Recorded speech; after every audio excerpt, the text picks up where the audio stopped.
So the NCRI Cancer Conference is unique because it covers the whole range of cancer research, right through from prevention, early diagnosis, through basic science, translational science, clinical research, right through to issues around survivorship, palliative care, end of life care research.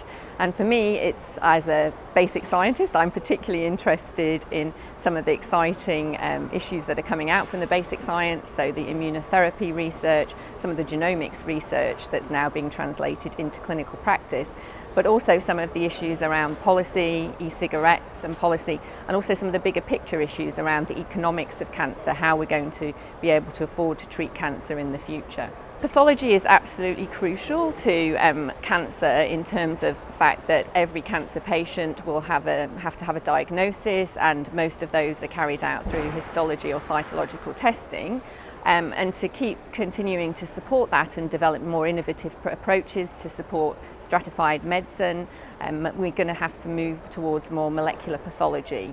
At the moment, we're not set up in the UK to deliver that. There's actually been a decrease in pathology expertise and capacity in the UK over the past 15 years.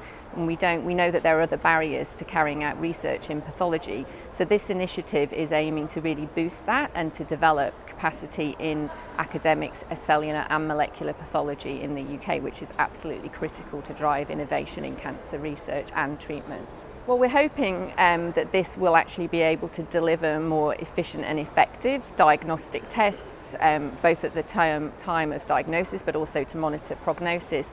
And as I said, it's also important for stratified medicine, so to ensure that you can give more targeted therapies so that those individuals who will actually benefit from those therapies will be targeted with those drugs, will receive those drugs. So we've got a long-standing initiative in radiotherapy research, so trying to, again, to boost capacity to drive innovation in radiotherapy treatment, so that's CT-RAD, that's a long-standing initiative.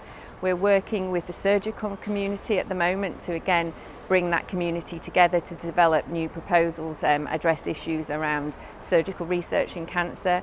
We've also begun to look at some areas such as survivorship research. That's a very broad term, but beginning to look at the issues that individuals who are living with and beyond cancer are facing, and that can be psychosocial issues, economic issues, long-term effects of treatment, but to begin to look at what the research questions and needs are in that area as well. So I guess the message for everybody is that research really matters, and it's absolutely essential to drive innovation and progress.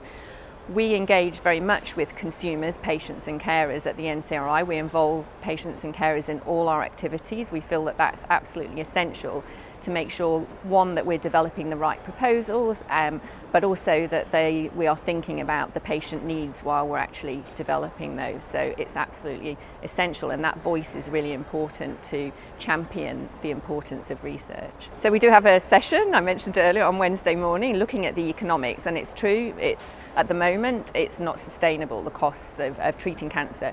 One of the issues is, can we prevent more cancers? About 40% of cancers are preventable by potentially lifestyle changes.